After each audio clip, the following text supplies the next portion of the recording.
Welcome to the Modern Hippie Podcast, where we'll be exploring all of my favorite boundary-pushing people and topics surrounding consciousness, psychedelics, mental performance, functional medicine, living in alignment, and so much more. I'm your host, Barrett Perlman, a former pro wakeboarder turned body worker, energy healer, and well, a modern hippie.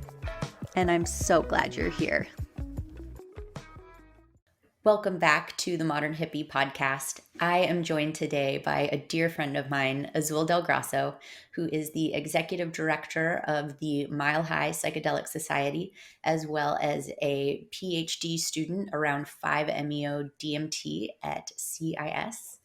Thank you so much for joining me today, Azul. Thank you for having me. Yeah, so you and I met, I'm going to say 11 years ago. Yeah, that sounds about right. In the street art community of Los Angeles. You are a phenomenal artist. You still are. I'm not so much anymore, but we used to kind We of never get up lose it. together. Truth. Right. And so, gosh, since I knew you in Los Angeles, you're now in Colorado. What are you doing out there? I'm originally from Colorado, and about 6-7 years ago, I decided to move back. Had my fill of LA, and was ready to come back and be back with nature. And shortly after I arrived back, I decided to do a second master's at University in Ecopsychology. So looking at the intersection of 5-MeO DMT and our ecological identity. You did your master's on that? Yeah, did my Oh, master's on shit. that and decided wasn't going to stop there and continued at the California Institute of Integral Studies and basically looking at how 5-MeO DMT can reshape our thinking and ways of being with not only ourselves, but with one another, but with great ecology, right? I love your dog in the background. My dog is also here, and he'll make noise from time to time. If you ever hear little toes walking around, Did my best to keep it as quiet as I could. it's okay. I love dogs. Bring him on. Okay, good. Wow. So you've been doing 5-MeO DMT for how long now? My first experience goes back to 2014. I've been working with psychedelics in ceremonial ways since I was 18. No Um, way. um, but then I started the research, real kind of the deep research on 5-MeO. Yeah, right as I was right before so in Europa, 2018, dove in really into the research, wanting to know more. I mean, what we know it's a fast-acting compound, but yet it can transform people for the entirety of the rest of their lives. And so, what Yeah. does that mean when someone is so deeply transformed? Um, Well, how do let's they back up for integrate a that? second and Sure. talk about, for those who don't know, as I presume many of my listeners don't, what is Yeah. 5-MeO DMT? 5-methoxydimethyltryptamine is considered the Mount Everest of psychedelics, and it's a naturally occurring compound um, that is found in the Encelius alvaris or Bufo alvaris toad. It's also found in the yopo tree or cohoba tree in the Caribbean and South America. It's also found in the acacia tree in Africa. And so it is one of those things. I tell people if you ever had an ayahuasca experience or psilocybin, times that by a million and you'll kind of start to come close to to how it can impact you. But no, in all humbleness, it is a very fast acting and very powerful psychedelic. Yeah, it is. And what I love about my friendship with you is that you and I have most recently reconnected at exactly the same time that I started doing Bufo, which is 5-MeO DMT. Hmm. And Yes. I thought how beautiful, how powerful, how the universe works in those ways of re-intersecting those pathways with people when your journeys realign. Hmm. And uh, something I used to think about you always back then as well was I was just like, gosh, Azul is just this like profound human being, like you were into sacred geometry before I could even wrap my brain around what sacred geometry was. You were putting it in the background of like a image that you shot of me. And then years later, I'm like, wow, that image resonates with me more now than it ever even did when we shot it. Yeah. And In thinking about that image, yeah, the spiritual gangster. I mean, it's a very powerful image. yeah. So I don't know if I'll put it up on this for those of you who are watching, but to describe it, it was this. We went for this post-apocalyptic sort of shoot because I was a badass at the time. I'm still a badass, but I was like a stunt woman and like wielding weapons and stuff all the time. So we went for this post-apocalyptic shoot, and I was just having not my best day. And finally, I'm just like literally pouting in the corner next to this plant, trying to get it together. And I've got this gun against my head. And you just captured this image that to me resonates with literally someone's last thoughts before they go into what will probably be a suicidal battle, Mm. and they won't emerge from. And you threw in the back of it, what was that, a seed of life? Flower of I life, think it was seed of the life. flower of life we threw in the background. Yeah. And I remember when you sent it to me, I was like, whoa, holy shit, you got this from that? Like, wow. Powerful imagery. So I've Hmm. always loved your work, like that comes Thank through you. you as an artist, that comes through your lens as a photographer. So you're more than the 5-MeO DMT guy. I appreciate that. That's the first time I've been called the 5-MeO DMT guy, but I'll take it. Let's coin that. There we go. I should see if that URL is available. Yeah.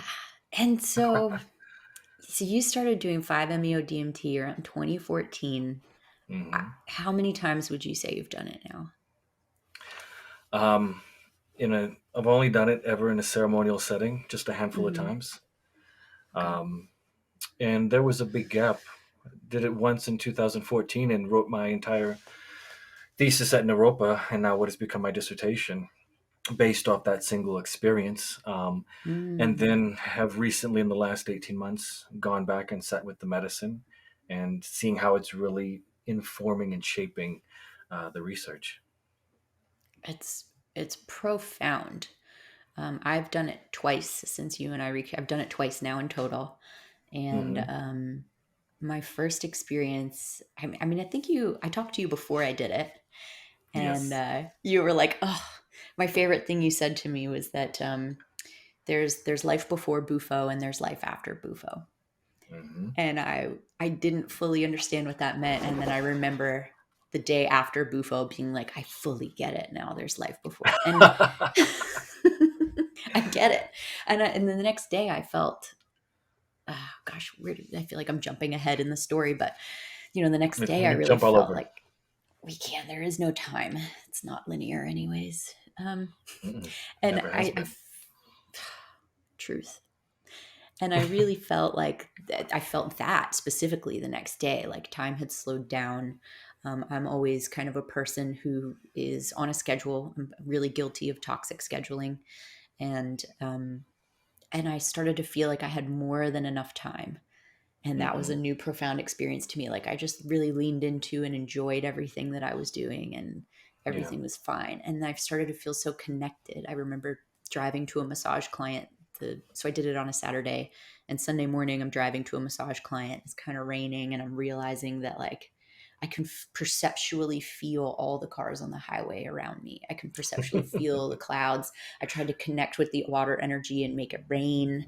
I was just like so in touch. And as a body worker and energy worker, I was experiencing people's bodies and energy fields in different ways than I had before. And I'm an adept psychedelic practitioner.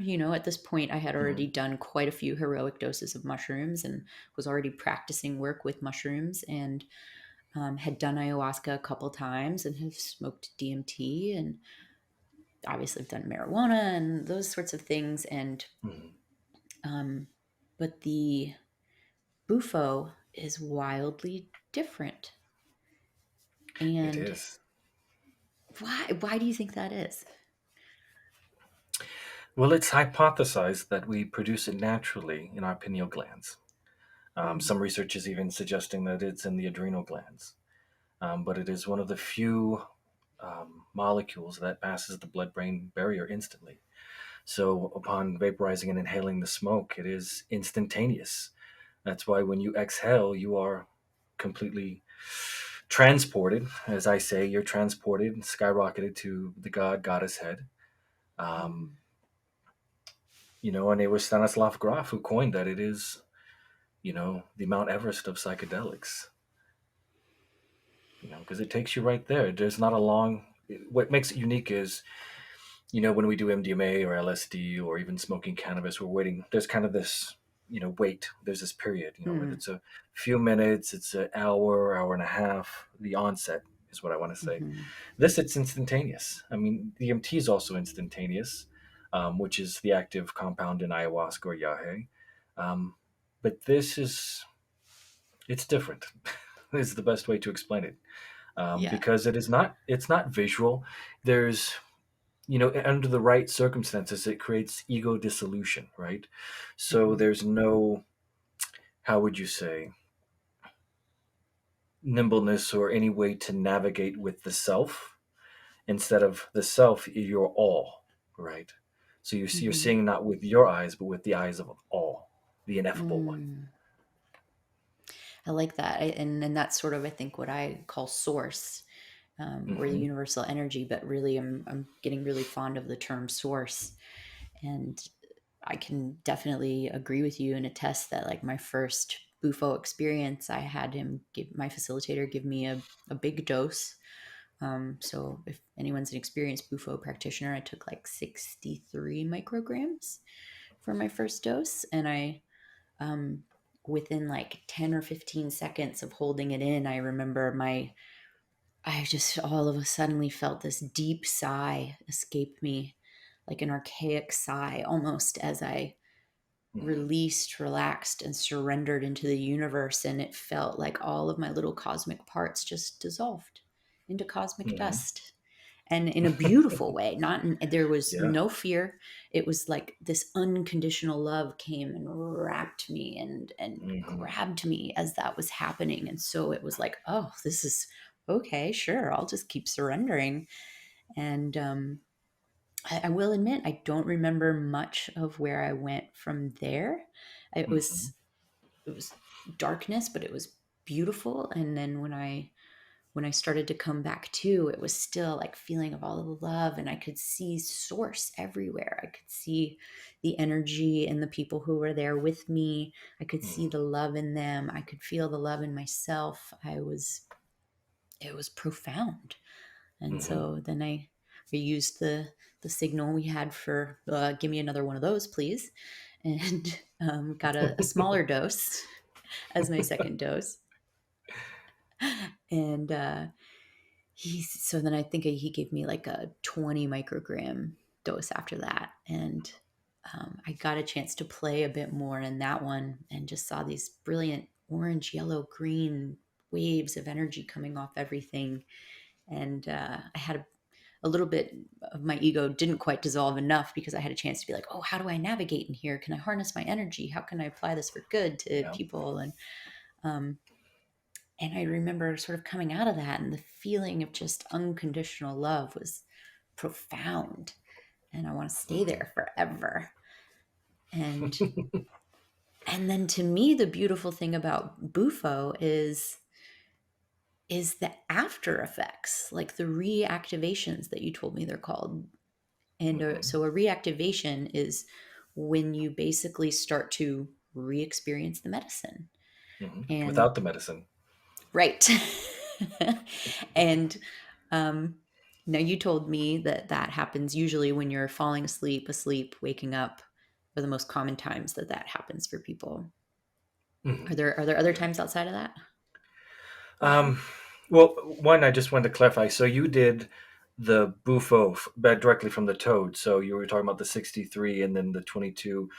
Yeah. Just for the listeners, the dosing is a lot different for a synthetic. If they're Oh, using okay. synthetic, the dosage is way lower. So I think it's a Mm. 5 to 1. Gotcha. Okay, I did Yeah. talk to someone recently who had done the synthetic, and I told him my dose. He was like, "Are you fucking insane?" But But he yeah, did the synthetic, so.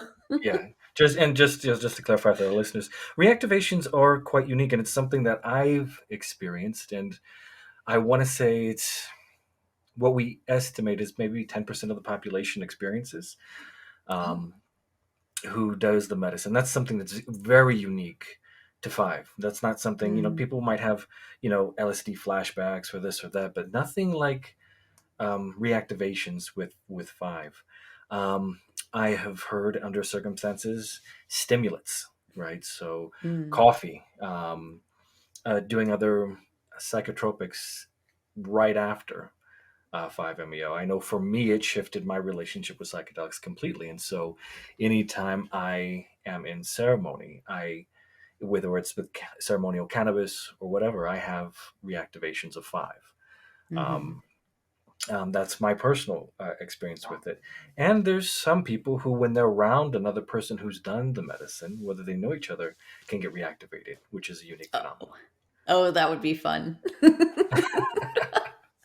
That That would be happened so to me. fun. Yeah, that happened to me right after my first ceremony. And I was at Trader Joe's in Santa Monica, I want to say, Oh boy. and was going up and down the aisle, and I started having sensations. I was like, I should put my things down and maybe go out to the car. And I turned around and I bumped into a woman who had done ceremony with the same facilitator, just a different day. And Mm. so we looked at each other in this kind of like, I know you. And then we started Mm. talking. And I was like, have you recently been in ceremony? And she's like, yeah. So that was a unique experience, and that's an I statement. I don't know if others have had that, but yeah, I mean, those are the fun times with reactivations. Oh, yeah. Well, and so I remember I asked you and I asked my facilitator because I was like, okay, you're the 5-MeO DMT guy. So, like, what should I know about? I'm supposed to hold a mushroom ceremony for someone the night after. Is that going to be cool? Or, like, should I not do that? You're like, it'll probably be fine. You might get reactivated. And he said the same thing. And I was like, reactivated for like how long? And you guys were both like, maybe like 10, 15 minutes. I was like, not a problem. Not a problem. And so I took a lower dose than I would normally take with my client, and I Hmm. got reactivated the entire time. And it was great. Yeah. And that's the beauty of being a facilitator was sitting in that reactivation and going, wow, this is a profound new place to be in to hold space for someone else.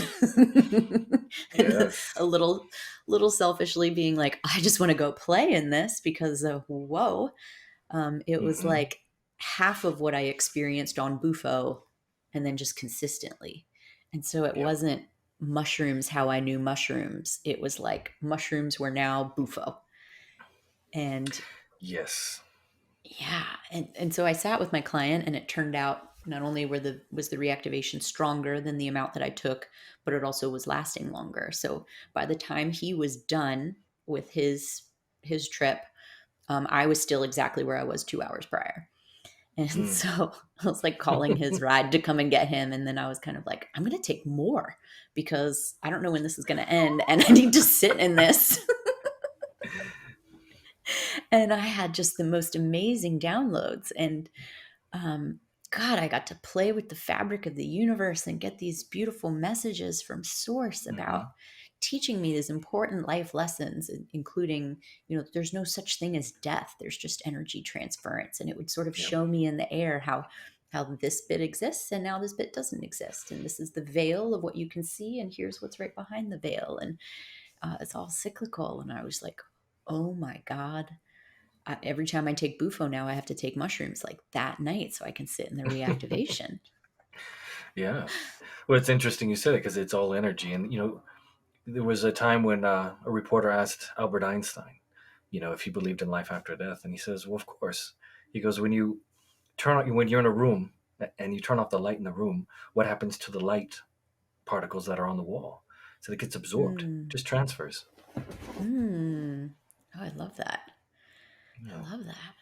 And then I did start having some Bufo reactivations during my like going from waking to to dreaming and coming out of Hmm. it. I would be waking up in the morning and get these just like profound shifts of energy and thoughts that would occur. And then for the whole next week, anytime I would take mushrooms with a client, it was like, it's Bufo instead of mushrooms.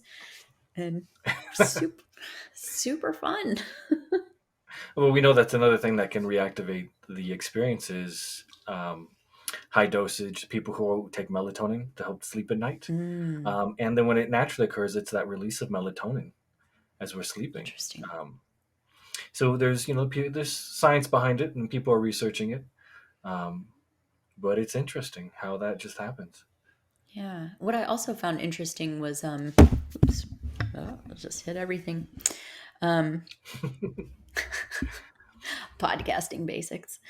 Um that I got a lot of toad imagery in my reactivations. Hmm. And I'm not like a frog person. I'm not a toad. I mean, I am now. I'm like obsessed with toads. Yeah.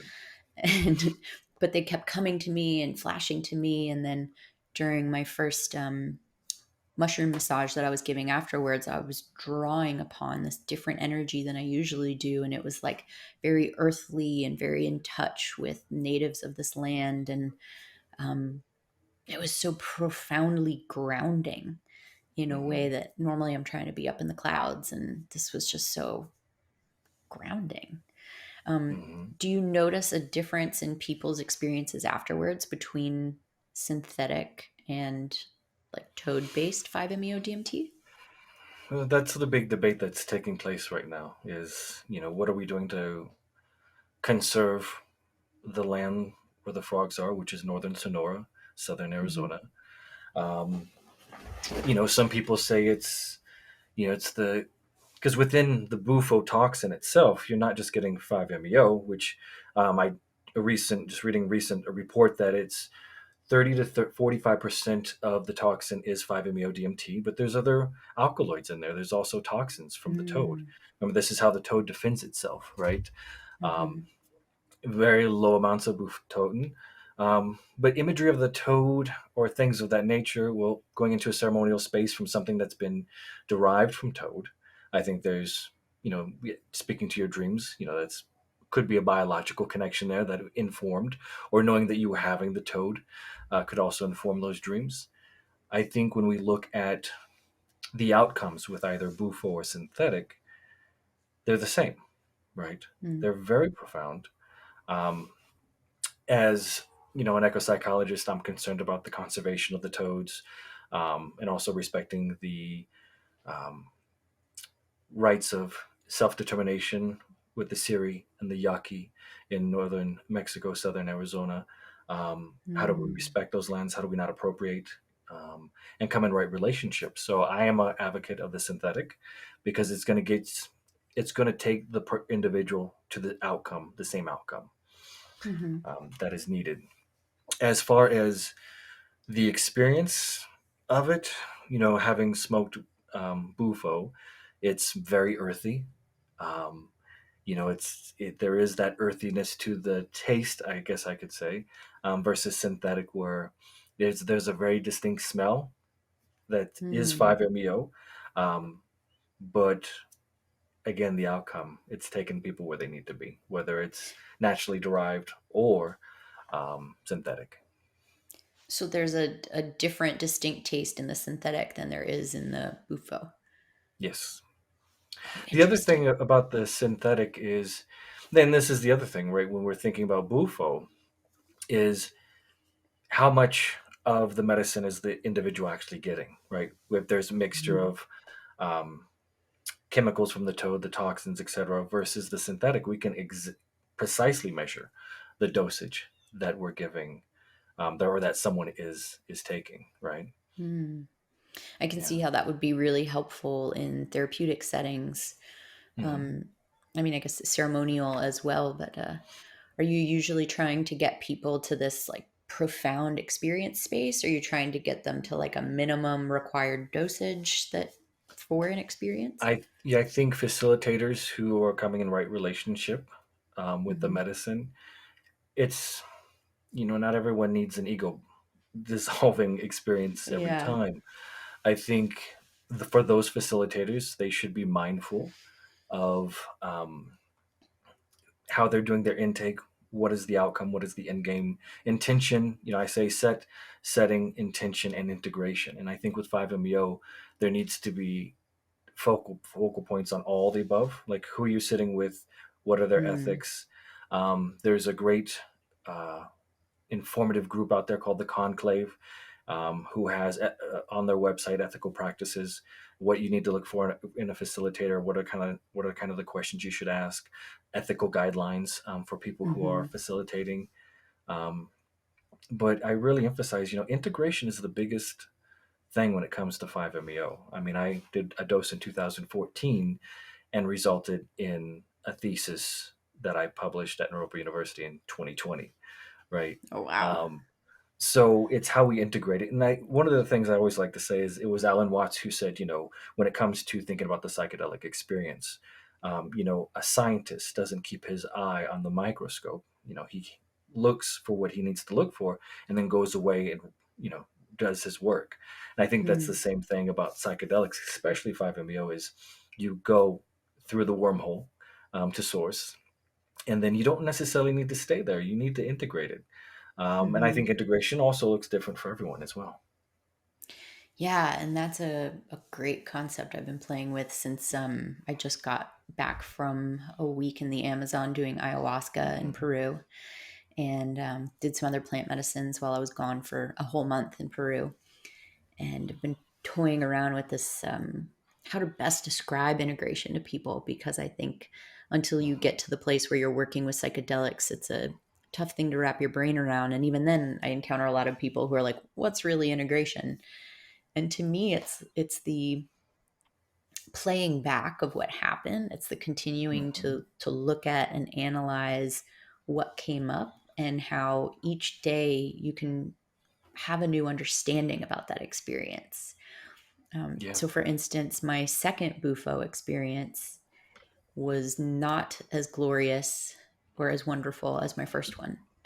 Mhm. And I did a bigger dosage. So I did, I think, 73 micrograms of the natural Mhm. Bufo, and really struggled with it. Bless my facilitator's heart. He was really there for me, helping me through Mhm. my not surrendering. And I did a second dose, and then he refused me a third one. And I came out of it already in my head about how disappointed I was at myself for what I had done the entire experience, which was not surrender. And so I Mhm. kind of walked away with it being like, well, at least I'll get a reactivation today on mushrooms. And um, but I started to play over in my head this idea of surrender. And we have a saying in psychedelics that your most challenging journeys are often the ones that are the most profound. Mhm. And it had been a challenging one for me, and so I was like, "Ugh, I just don't know how it's going to get profound." And but that Yeah. night I took mushrooms, and I got to sit in a reactivation that was pure surrender the entire time. And I felt Yeah. really good about that, and walked away from that being like, I nailed it. I got the lesson. Well, Yeah. later that week, I'm still integrating. and and I wasn't hanging on to this idea of surrender beforehand. It wasn't one of my buzzwords. It wasn't, surrender's a great idea, but it wasn't like one of my core Mhm. concepts. And so then I'm preparing to go to Peru the following week, and I realized that I had been looking at my whole month gone and trying to schedule everywhere that I could work while I was in Peru. And I was Mhm. like, I've been planning this trip for a year. It occurred to me like, oh my God, the lesson from Bufo, it had to talk to me about surrender then, so that I could realize that I need to surrender in Peru. And that was not what I was like grand masking on the calendar to do. And I was like, here's the trip I've been planning for a year, and I'm not even going to surrender while I'm there. Come on, let's get your Mhm. act together. So Mhm. I got to rework everything to figure out how to surrender while I was there, which involved getting some work done ahead of time for my assistant and giving him a week off. And while I was going to be out of touch, and really deciding that I wanted to be off my phone as much as possible, and Mhm. that I would surrender there. And Mhm. and that even came through into my first ayahuasca ceremony in Peru was really challenging, and I tried to surrender, and it just, wasn't working on that ceremony. But Yeah. later on, when I'm in the Amazon for a week doing ayahuasca, and I get to the big heavy dose nights, for me, I love being a psychonaut and exploring deeply, and I'm surrendering. And now there's been this concept that's emerged where, because I was already thinking about surrendering, the medicine has now allowed me to surrender deeper. And so when I'm in Hmm. the depths of DMT, it shows me that the deeper I surrender, the deeper I dissolve. And the Yeah. deeper everything gets more beautiful, and the more my depths get enhanced and enriched. Hmm. And so that beautiful lesson is coming through. And at the same time, the medicine showed me to surrender to my path. And as long as I surrender to this message that I have to birth into the world to share, to help raise consciousness, that it will rise to support me and catch me every bit of the way, as long as I surrender. I mean, I'm ready to get a surrender tattoo now. Well, it's interesting that you bring up this whole idea of surrender, and especially that that's the lesson. One of my biggest mentors in the field says that the key with 5-MeO is to remember to surrender and to breathe, Mm. Hmm. because you don't Yeah. have a choice once you exhale. There's nothing but surrender at that point. And there shouldn't be. And that was what was so challenging about my second time. Was apparently Hmm. I went into it thinking that I wanted to hang on to the words to bring the experience to society, or to be able to describe it to people, to be able to share where I go. Yeah. And in doing so, I wasn't surrendering to the experience.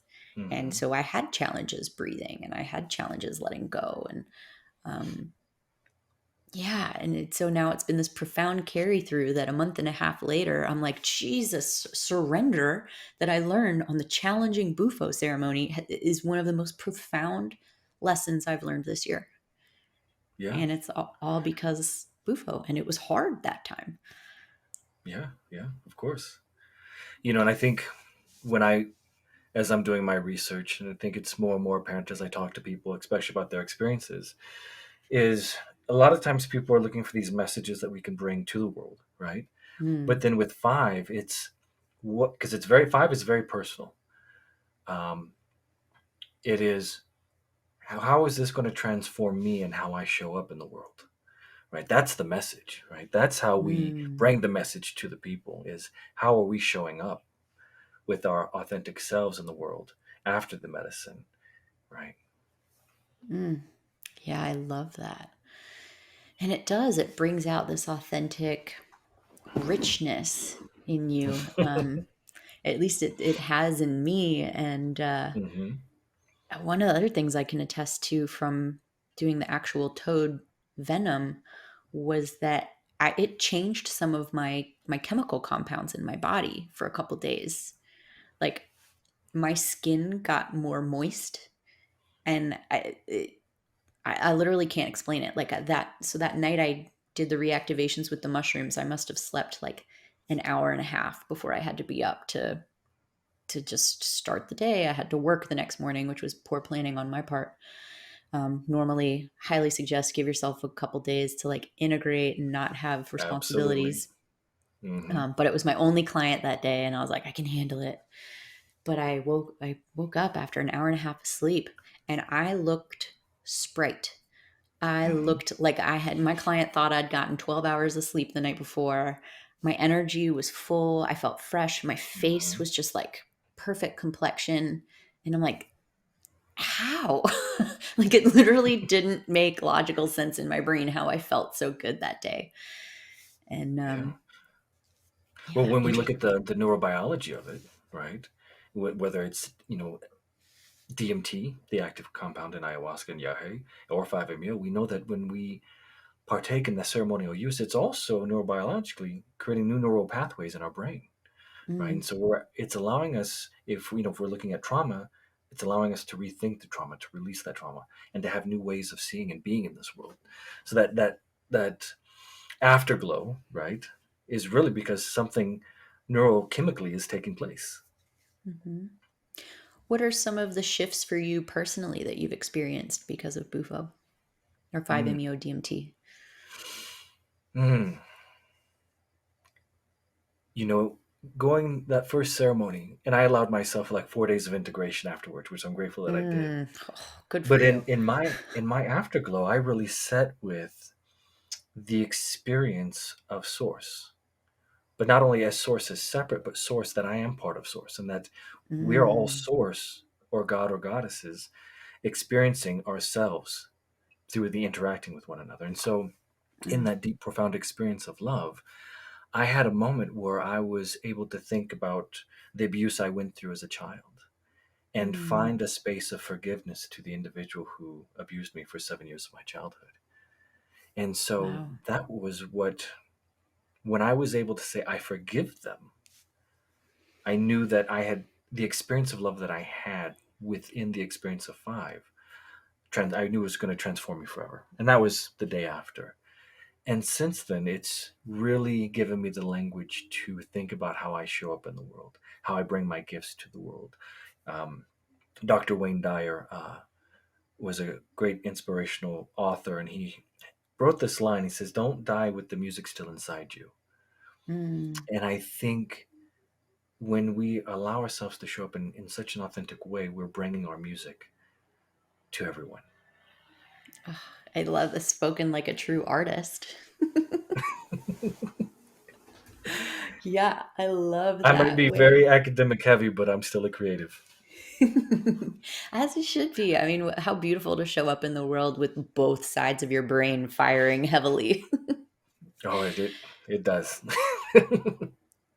And um, what are some of the deep shifts that you're seeing in people? I mean, I'm presuming here, but that you're having a lot of conversations with people about their experiences to get your doctorate around 5-MeO.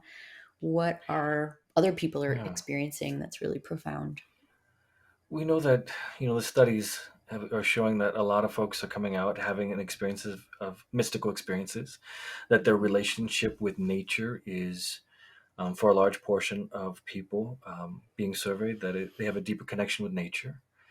And so my research is really kind of looking at, well, how do we deepen our relationships with one another? Because we really are in a time of global crises, ecologically, wars with one another, divided within this country. And so how do we treat that, right? How do we show up from a Hmm. place of love versus division? And what I'm seeing in people who partake of the medicine is not only a profound personal healing that most folks have, but they're also showing up in the world differently. The way they relate to one another, the way they relate to their children or their spouses or their partners. So it's Hmm. very interesting to see how it is facilitating this healing. And also, it's when we have that experience of source and we realize that everyone else is part of that source, then it makes it easier for us to have compassion for one another. Hmm. And that's what I see Oh, in a lot of folks. I love that. Yeah, so my fourth ceremony night on my retreat in the Amazon, I feel like I really tapped into the place I tapped into once I opened my eyes was totally reminiscent of Bufo. And I was Hmm. like, oh my God, I've been here on Bufo. Holy shit. Bufo's onto something. Ayahuasca's onto something. like, Hmm. and everything was pure source. You're right. And I walked away from that experience, and I walked away from Bufo as well, being like, I am pure source.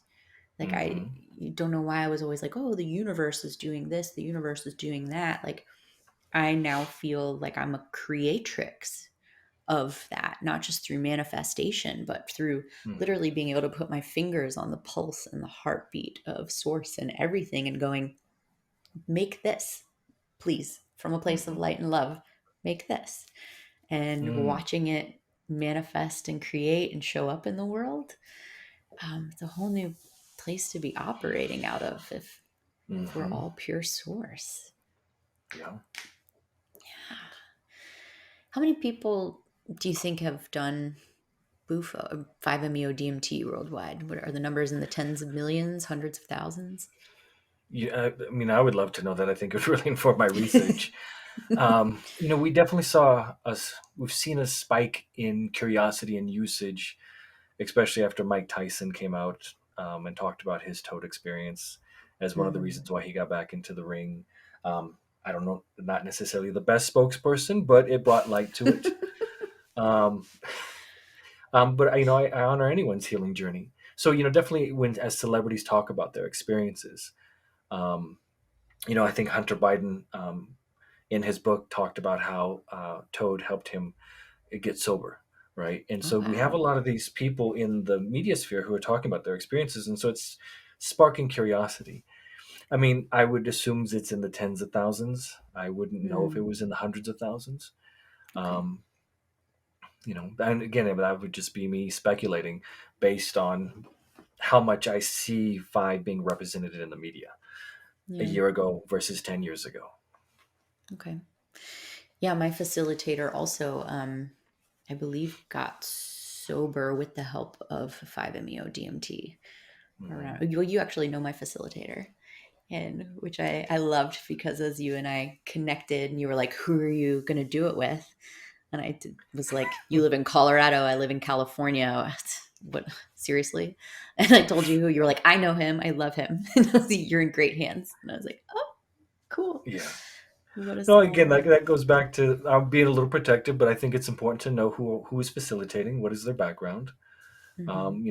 what's their experience with the medicine, and um, what is their capacity to help you integrate. I think Mm. is important because what we are seeing we're seeing a lot of what I call neo facilitators who don't look like they have a lot of experience, but they're traveling around facilitating the medicine and then they're not there for integration. So we're seeing a lot of harm being done in the psychedelic community where people are going to ceremony, but they're not having the tools to integrate afterwards. And that's why I was like, who are you Mm. going with? Yeah.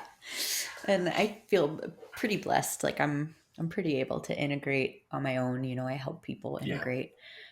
So it was fun because I would come at him and I'd be like, "Oh my God, I had this reactivation and this happened and that happened." He's like, "Are you okay? How are you handling that?" And I was like, "It's fucking great." And he's like, "Okay." Like he was sort of getting to like know what my preferences were for diving deep. And I love to Yeah. dive deep. So he started relaxing Right. into it. And I was like, "You're my facilitator. So you're the one who's going to get my 3 pages written about what just happened to me last night." Oh, yeah. And what do you think are some qualities in a good facilitator? You've sort of mentioned, that they can help you integrate Mhm. afterwards. What else? Um, it's that compassion piece. Are they taking the Mm. time? Are they rushing you to the ceremony? Are they taking time to talk to you about what is the medicine? What can the Hmm. medicine do and not do? Um, so are they doing a thorough intake process? Do they understand that there's certain compounds that can have negative impacts or interactions with 5-MeO? MAOI, SSRI inhibitors have been known to cause death. So asking thorough questions to Mm. know where you're at um, physically, mentally, emotionally, and then creating someone who has a safe container, who feels comfortable to you. Um, Again, if someone's rushing someone, that doesn't feel good, right? Yeah. Experienced facilitators should take their time, not only for the ceremony, but that integration as well. How are they going to be, what, knowing that they're going to show up for you after the ceremony's over, I think is Hmm. important to answer any questions that you may have, or if you have reactivations or difficult times integrating, help you maneuver those spaces. But then also someone who has a good referral network. So if you need ongoing integration therapy, there's a lot of great integration therapists out there, and so being able Hmm. to refer you to trusted sources as well, I think is Oh, important. very cool. Integration therapist. What a job. Yeah, it's Helping. and I honor those folks because I think that is a real need when we want to reduce harm in our community. We want to reduce the trauma that can be experienced in the psychedelic movement, Renaissance, revolution. We need Hmm. to have that integration piece and those helpers. Absolutely. And are there any other I guess the word contraindications come to mind for doing 5-MeO DMT versus Bufo. Are there health problems to watch out for that wouldn't be cohesive with the medicine? Um, Recently talked with someone who was on Ritalin, and another substance. Um, and I know that there's some people can have negative experiences Mm, if they're on those types of medications. Um, and there's a whole list of contraindications out there. I'm happy to share that source that you can share with your listeners after the sure, podcast yeah. as well. Yeah. I would love to link that up in the show notes just for people who have questions and curiosities. And Yeah. you mentioned MAO inhibitors and SSRIs, so a lot of common medications for antidepressants, Exactly. and Yeah. can sort of block those receptors or bind to those receptors and hmm give challenging experiences. Yeah. In some cases, death. So I'll provide you the link with that, and also a link to the conclave, who I think is just a wonderful resource for those individuals who are seeking out or curious about 5-MeO. Fantastic. Have you had a challenging experience on Bufo yet, or on 5-MeO DMT? Um, there are moments within the experience that I have found challenging. Mm. Um, and then, if I can remember to surrender and breathe, pushing through that. I think the advice with any psychedelic is oftentimes people who are new to the sphere have challenging experiences, and they want to stop, they want to get off the ride, so to speak. Mm. Can't But get the off. best way, you're not getting off. But I think the best thing to do in those circumstances is just push through and remind people that the experience does come to an end, right. With Hmm. five, it's 15 to 45 minutes, or with any other psychedelics, LSD can be up to 8 hours. Again, Oh, it's too eventually it stops. long. So you just have to give it time, even though our perception of time is completely altered Yeah. in those states. Yeah. That was what happened on my challenging journey in Peru. My first ayahuasca ceremony there was like, oh no, I'm stuck here. This was before I'd been able to break through on DMT. And I was like, crap. I was like, it will end. It will eventually end. But I'm literally like shaking and calling on my spirit guides for help. I actually ended up channeling my Bufo facilitator, and he's just got these like hypnotic eyes that make you feel so safe, Yeah, especially because in the Bufo he really locks eyes with you as you're going into the medicine and is like breathe, like when it's your time to breathe, he's like, all right, now exhale and breathe, and like he holds people just so profoundly that I was channeling him for a little bit and getting like hmm moments of help from that. But yeah, just that yeah, constant reminder of it will end, it will end, it will end. It's just a matter of yeah, when.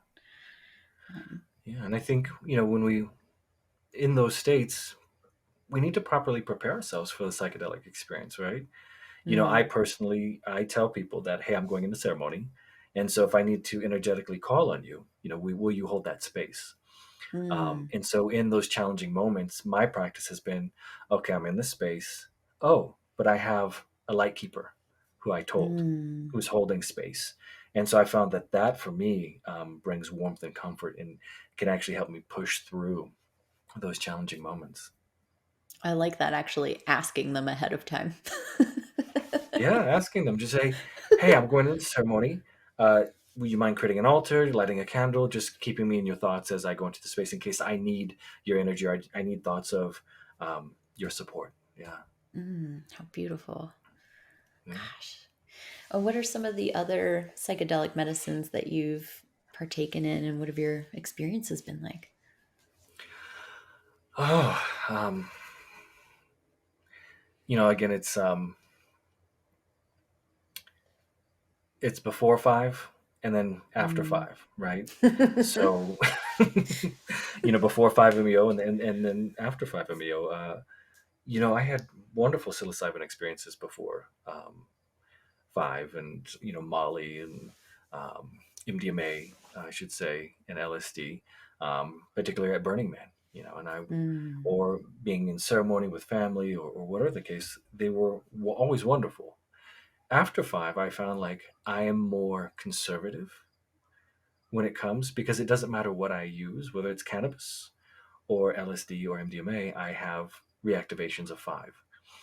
And Mm. so I am completely intentional whenever I go into a ceremonial space with any of the medicines or the teachers, and saying, okay, well, this is what could happen, and how do I want to integrate that afterwards? And then what is my intention?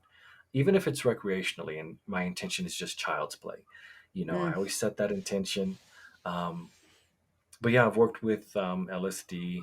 I've worked with yahe, um, which is the Colombian version of ayahuasca. We've done different Oh. admixtures, different prayer, but same active compounds as ayahuasca, which is from Peru. Um, and yahe is from the Cofan elders in the Cofan region of Colombia. And when I sat with yahe, it was a profound experience. Not only were there the five reactivations, um, but what I enjoyed about it, versus five is 15 to 45 minutes, I had a whole evening where I could be in that space, as you said, and just kind of have agility to enjoy the journey and see the visions. And for me, it's always about connecting with ancestors. So, I Mm. had an evening with my ancestors, which was beautiful. Mm. What is your ancestral heritage? Ancestral heritage is on my father's side Italian. Mother's side is Mexico, Nuevo Leon, but we're Romani on both sides. So the Roma or Roma people, uh, often referred to as Gitanos or Gypsies. So those are where Mm. my traditions come from. Cool. And what ceremonial medicines have they used throughout time? Primarily psilocybin. Psilocybin's been I used all love over the them. world. Um, but this is the thing, is I think part of our culture's facing this crisis now of what are our ancient customs and traditions. And so there's this beautiful process of re-indigenization where we get to go and investigate what did our ancestors use, because Mm. what I'm seeing is a lot of cultural appropriation, in regards to plant medicines, especially peyote. And so what can non-natives do to find out what were the rituals and practices and even sacred medicines that their ancestors used? And it can be quite challenging, Mm. but what I'm finding is there is literature all over the world. We just have to look for it. Interesting. And does that apply even to like Eastern European cultures? In what regards?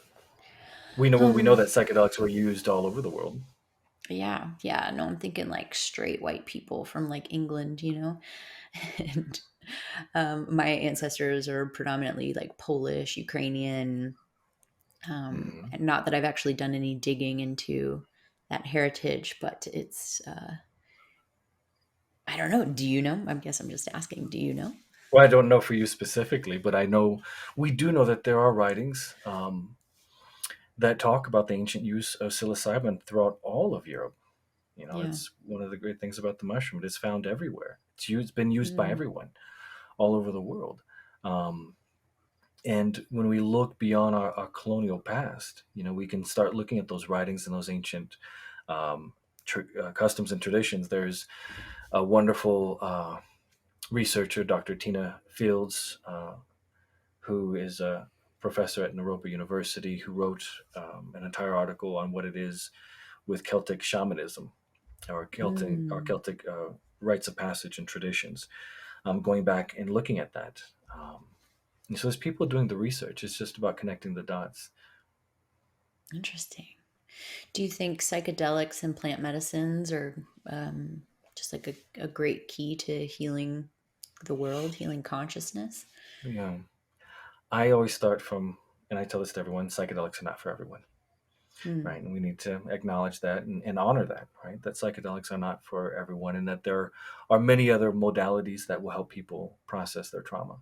And I think that's why the intake process is so important. With that said, I mean, the whole crux of my research is how do we use psychedelics to transform our world? And Hmm. so I think we might be moving what I call a remembrance. These are compounds that our ancestors used at some point. And so as we think about that, how do we come in right relationship and use these compounds to help treat our trauma, our personal trauma, but also do the ancestral work? You're going deeper. Mm, What are those things that we need to clean up in our lineages, on our ancestor side? Whether it's, as I say, whether we are healing um, post-colonial trauma, right, created by a colonizing past, or peoples mm, who were colonized, right? I think these there is a way to use psychedelics, as Dr. Yellowbird refers to neurodecolonize ourselves and come in right relationship with these plants, with the more than human world, and with one another. that's so beautiful. I like that idea of decolonizing that what we've created throughout time with the Mhm. trauma and the pain and the suffering and the ideas around it and the history we've written, and just like ripping that apart to make the fabric more malleable again, to allow for Yes. something So, new to be built. hmm and Hmm. remember, it's for what was. Yeah. For me, that's one of the beautiful things about living in the psychedelics and the plant medicines and using them consciously, is getting just back in touch with that flow of the universe, that flow of nature, feeling Hmm. more in touch with my community, my tribe. I feel more in touch with where I live than I have ever felt in my entire life. It's Hmm. like, that's really profound. Um, Hmm. what are some of the big points you're noticing and identifying that you're identifying for your paper about um, how psychedelics are revolutionizing things and changing things? My whole approach is, what does this mean, right? Mm, Yes, we're seeing you know the studies come out, and then we know that MDA is about to uh, receive FDA approval for therapy. We see, there's a lot of ketamine clinics opening up around the world. Um, but I'm more concerned about, what does this mean? What does this look like? What does a post decriminalized society where people are free to use psychedelics um, to help treat their traumas, what does that mean? What does that look like? And how might that inform how we show up in the world, right? yeah. So we know that's UCLA, Berkeley, John Hopkins is doing a lot of the research. MAPS absolutely has been doing tons of research and paving the way, um, for MDA, psychedelic assisted therapy. Um, there's also Daniel McQueen and Medicinal Mindfulness out of Boulder, who are using cannabis as a psychedelic. So cannabis assisted Mm, psychedelic therapy, which is very profound. Um, right. People don't traditionally think about cannabis as a psychedelic, but Hmm. it absolutely is. And there's a way to mix different strains of cannabis and have a beautiful, guided, very healing journey with it. And I think what I love about cannabis, not to get too sidetracked, but it's the most accessible to everyone. We can As far sidetrack on as, cannabis. um, but I mean, it is. It's the most accessible, and it's cost effective, right? Mm. Um, yeah, I feel like cannabis is one of the most agreed widely accessible, and then also like completely abused and also Hmm. completely misused, and like everybody knows somebody or has had that experience on edibles that just was awful. They had the just awful experience. And then what kills me is they don't want to try mushrooms because they ate the cannabis that one time and it was awful. And I'm Hmm. like, ugh, totally different games here, cannabis and psilocybin. Yeah, But and that's why I say that you have to come in right relationship. And so even if it's recreationally, what's your mindset, right? What mm, setting are you in? What's your intention? And then how hmm will you integrate, right? Even if the integration mm, is, I had a great time last night, yeah. um, even when I'm at Burning Man, for example, and I'm choosing to partake in a substance, I sit with it. I check in with myself. I set an intention, and like I said earlier, the intention could just be child's play, having fun, right? Hmm. Dancing, right, can be an intention. Um, but who am I with? What are my safeguards? And then how will I integrate? How will I self care? the day after. So Mm. I think if we can get society to start thinking, even if it's recreationally, in those terms, right, I think people will have better experiences with the medicines. Yeah. Um, and again, there's people who abuse cannabis and any other psychedelic as well. Right. So Gosh, I will say that is one of my favorite intentions to take into psychedelics is a play. And I took that into a couple of my ayahuasca ceremonies recently, and boy, was it profound. And now I'm stuck in this permanent state of play. It feels permanent. I hope it's permanent. I'm sure it is. I'm sure it is. It's super groovy. It's like pulling all these people out of the woodwork and who are just like pop people I've never met before who are just like popping up to play in my world. Yeah. Cool. Cool. Hmm. And where do you think psychedelics are going? I mean, Colorado's voting on not even decriminalization. What is Colorado voting on? I'm super not up on it. There's Proposition 122, which will Mhm. legalize certain psychedelics. There's a lot of controversy right now with this proposition because um, local voices, indigenous elders, no one was really consulted in Hmm. regards to the proposition. It was a lot of outside folks coming in. Um, what does that look like? I don't know. We'll come November, we'll find out. I personally don't think that the folks behind the proposition have come in right relationship with the community here in Denver. So Hmm. I will probably be voting against it. Um, Okay. but that being said, I am all for decriminalization, right? But I think it needs to be done in right relationship, because there are people and communities that have been using these medicines in this country for generations, right? And so, how do we continue to respect those practitioners and include their voices in this process? And I think that's key whenever we have the conversation around decriminalization. Is it going to happen? Yes. So the future is psychedelics will eventually be decriminalized. They'll be removed from, I believe, this is a me statement, I do believe that they'll Yeah, be removed from the DA schedule. What I I find believe as well. interesting, what I find interesting is, this is the most interesting, and I love sharing this.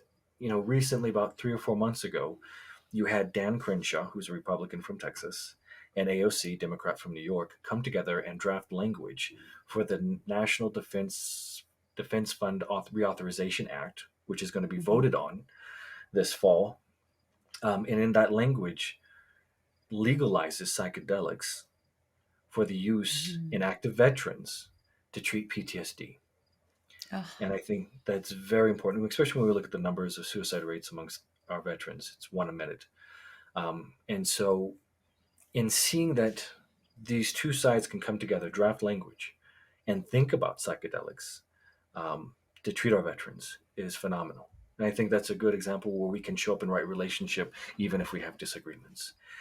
If that hmm. happens, if they vote to keep that language, I think that sets a strong precedent for us to start looking at sooner than later the national talk about legalizing or decriminalizing psychedelics. What beautifully well said. I'm right there with you, and my personal timeline feels like and I'm obviously no like psychic, but um, I feel like it's 4 to 6 years away for the nation Mhm. to really let that sink in. I mean, and one of the things I love about it is there's only every day more and more people who have taken psychedelics. We're never going backwards. Um, and with that, we're unlocking people's hearts, we're unlocking people's minds, and Mhm. spreading that message that there's a lot of beautiful healing power in these plants and in these Yeah, ceremonies. And when facilitated correctly, consciousness is shifting. And absolutely. And it's also showing that we don't have to rely on big pharma, mm, who's taken good. advantage of society for many years to treat ailments. One of the great examples I like to give is, big pharma's made a lot of money off opiate and heroin addiction, right? Because Hmm. they're just treating the issue. But then when we look at the iboga root, or ibogaine has a 95% success rate in treating heroin and opiate addiction with one session. Wow. So that changes the narrative, how we look at addiction. Mm-hmm.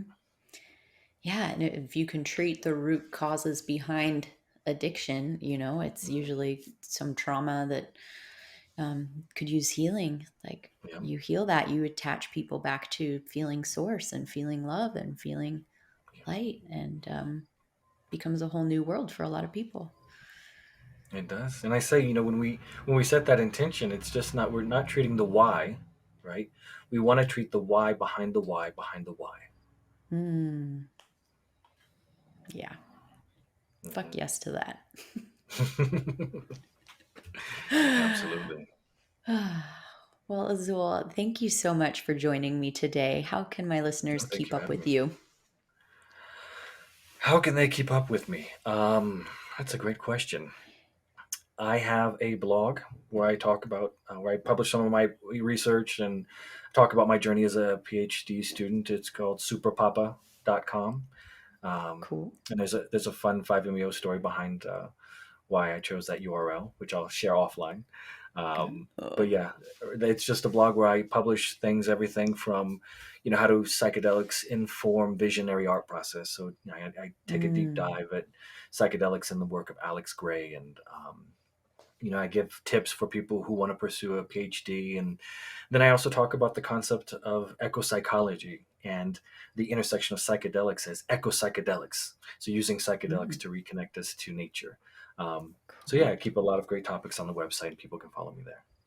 Fantastic. I will link that up in the show notes. And Great. yeah, thank you for sharing time and space with me today. A pleasure to connect. Likewise, thank you for having me.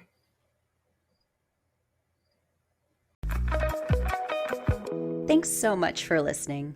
If you enjoyed this episode, please subscribe and review this podcast wherever you're listening. I'm so grateful to have you on this journey with me. Until next time.